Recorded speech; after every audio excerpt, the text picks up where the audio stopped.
परिचय। नमस्कार दोस्तों, आपको अपना television, fridge, DVD player, video game, computer और फैक्स मशीन चलाने के लिए किस चीज की जरूरत पड़ती है? हाँ, विद्युत की। विद्युत सदैव ही हमारे आसपास उपस्थित रहती है क्योंकि यह प्राकृतिक रूप से विद्यमान है। उदाहरण स्वरूप, बिजली का चमकना धरती और बादलों के बीच इलेक्ट्रॉन का प्रवाह है। आइए इस पाठ में विद्युत के बारे में विस्तार से जानें।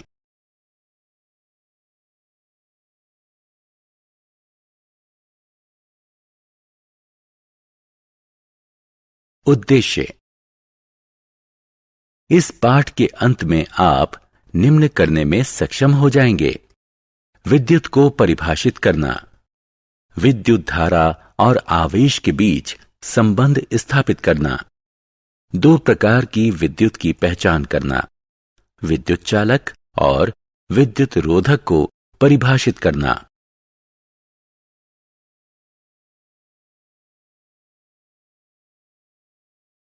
विद्युत। आप देर शाम को कैसे पढ़ते हैं? निश्चित ही आप अपने कमरे में एक विद्युत बल्ब की सहायता से प्रकाश करते हैं। क्या आपको कभी जिज्ञासा हुई है कि विद्युत बल्ब और ट्यूबलाइट कैसे दीप्त होते हैं? उन्हें दीप्त होने के लिए विद्युत की जरूरत होती है। विद्युत धारा विद्युत तार से होते हुए बल्ब के फिलामेंट तक जाती है और उसे दीप्त होने तक गर्म करती है। स्थिर विद्युत। जब हम अपने बालों में कंघी करते हैं और कंघी को कागज के छोटे टुकड़ों के करीब ले जाते हैं तो कागज के टुकड़े कंघी की तरफ आकर्षित होते हैं। तब हम कहते हैं कि कंघी विद्युत से आवेशित है। इस पर सबसे पहले एक ग्रीक व्यक्ति थेल्स ने 2500 साल पहले ध्यान दिया था। थेल्स ने देखा कि एम्बर को रेशम के कपड़े से रगड़ने पर ये छोटे पंखों को आकर्षित करता है। इसका कारण स्थिर विद्युत थी। इलेक्ट्रिसिटी यानी विद्युत शब्द की उत्पत्ति इलेक्ट्रॉन शब्द से हुई है। धनात्मक और ऋणात्मक आवेश। आइए धनात्मक और ऋणात्मक आवेश को समझने के लिए एक गतिविधि करें। एबोनाइट की एक छड़ लीजिए और इसे एक ऊनी कपड़े से रगड़िए। अब इस छड़ के बीच में धागा बांध के इसे लटका दीजिए। अब इसी प्रकार से एबोनाइट की एक और छड़ को आवेशित कीजिए और लटकती हुई छड़ के पास ले जाइए। आपने क्या देखा? लटकती हुई छड़ दूसरी छड़ से दूर हट गई। अब शीशे की एक छड़ लीजिए और इसे एक रेशमी कपड़े से रगड़िए। इस आवेशित शीशे की छड़ को लटकती हुई आवेशित एबोनाइट की छड़ के पास ले जाइए। आपने क्या देखा? लटकती हुई एबोनाइट की छड़ शीशे की छड़ के समीप आ गई।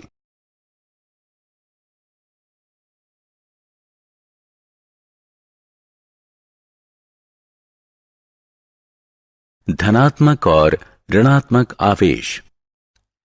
एबोनाइट और शीशे पर उत्पन्न आवेश की प्रकृति भिन्न थी। इन दो प्रकार के आवेशों को धनात्मक और ऋणात्मक आवेश कहते हैं। धनात्मक आवेश को धन के चिन्ह यानी प्लस से प्रदर्शित करते हैं और ऋणात्मक आवेश को ऋण के चिन्ह यानी माइनस से प्रदर्शित करते हैं।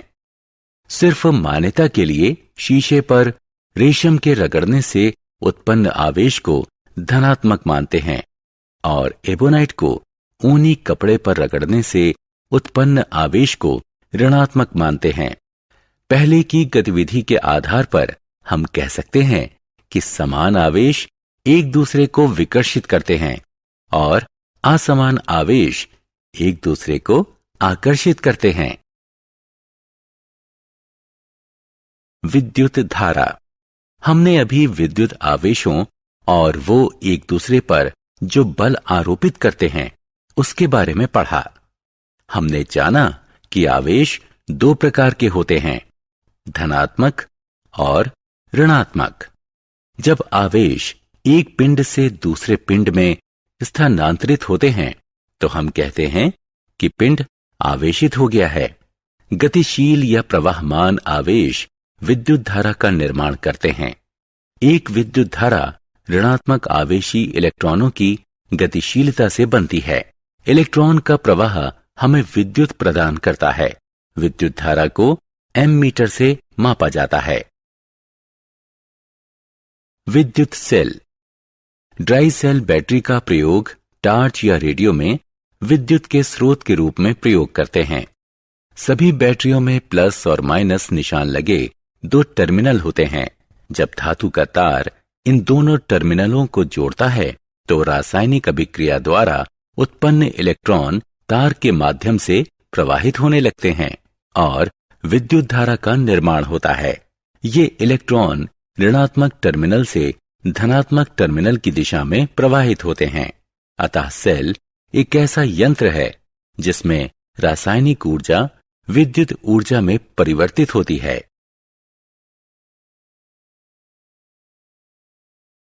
विद्युत चालक और विद्युत रोधक।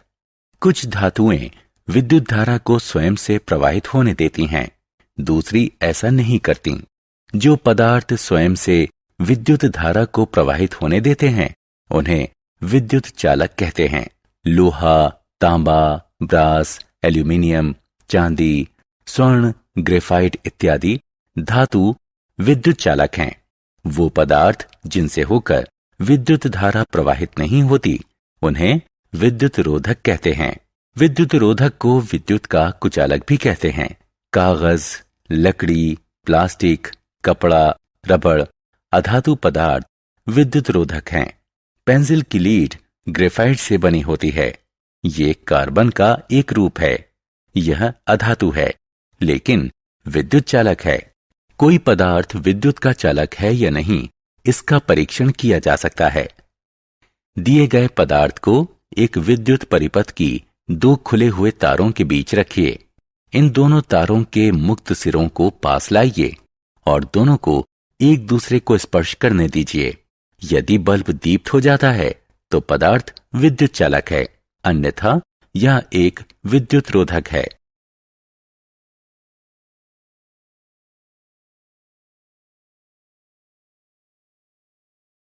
विद्युत चालक और विद्युत रोधक।